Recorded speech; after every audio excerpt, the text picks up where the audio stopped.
दोस्तों आज की इस क्लास में हम क्लास 10th का विलोपन विधि सीखेंगे। आपको ऐसे दो समीकरण दी हुई होंगी और कहेगा कि विलोपन विधि से हल कीजिए। हल करने का मतलब कि हमें x और y की वैल्यू निकालनी है। ठीक है, तो कैसे निकालते हैं चलो आप देखते हैं। देखो यहाँ पर ये दिया हुआ है तो हम इसे कैसे हल करेंगे। देखो ये है x प्लस वाई बराबर 5, इसको हम मानेंगे समीकरण नंबर 1। दूसरा क्या है 2x माइनस 3y बराबर 4, ये है समीकरण नंबर 2।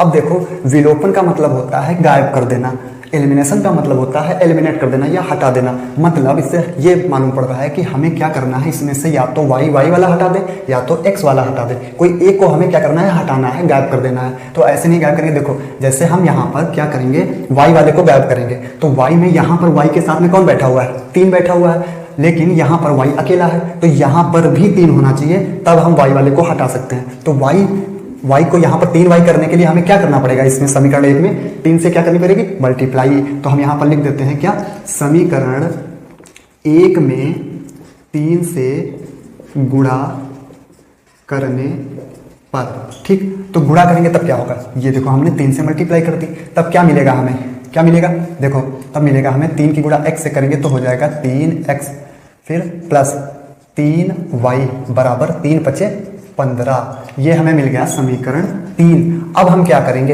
अब हम क्या करेंगे, समीकरण 2 और 3 को जोड़ देंगे, क्योंकि यहाँ पर निगेटिव का चिन्ह है, यहाँ पे पॉजिटिव चिन्ह है, तो ये जोड़ने पर कट जाएगा।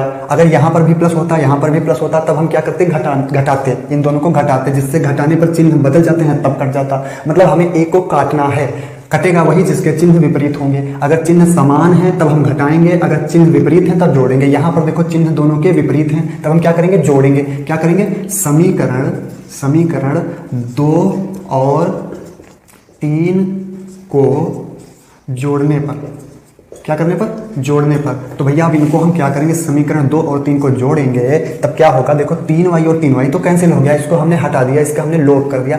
अब 2x और 3x इनको जब जोड़ेंगे तब हो जाएगा क्या, 3 × 2 = 5x बराबर 15 और 4 कितना, 19, कितना, 5x बराबर 19। तो x बराबर कितना होगा, x बराबर 19, और ये गुणा में है तो उधर जब जाएगा तब हो जाएगा किसमें, भाग में, यानी कि 19/5।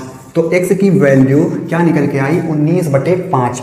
अब हम क्या करेंगे, x का मान समीकरण 1 में रखने पर, चाहे 1 में रखो, चाहे 2 में रखो, चाहे 3 में रखो, y का मान वही आएगा, लेकिन जिसमें आपको इजी लगे आप उसमें रखिए। तो हम समीकरण 1 में रखेंगे। तो x का मान समीकरण 1 में रखने पर, क्या करने पर, 1 में रखने पर। तो समीकरण 1 क्या है, x + y बराबर 5, क्या है, x + y बराबर 5। अब x का मान क्या है, 19/5, तो x की जगह पर हम रखेंगे 19/5 + y बराबर 5। अब देखो इसके कोई भी संख्या हो सबके नीचे 1 होता है। ठीक, तो अब क्या करेंगे, या तो हम डायरेक्ट ऐसे ही पक्षांतर कर लें। देखो ये y को हम ऐसे लिखा रहने देंगे बराबर 5। अब ये 19/5 पूरा प्लस का है तो उधर जाएगा, किस चीज़ का हो जाएगा, माइनस का, -19/5। अब क्या करेंगे हम, देखो इसके नीचे होता है 1, हर बराबर करने के लिए देखो हमें क्या करना पड़ेगा, इधर 5 है, इधर 1 है, तो इधर 5 से मल्टीप्लाई इधर और 5 से मल्टीप्लाई ऊपर।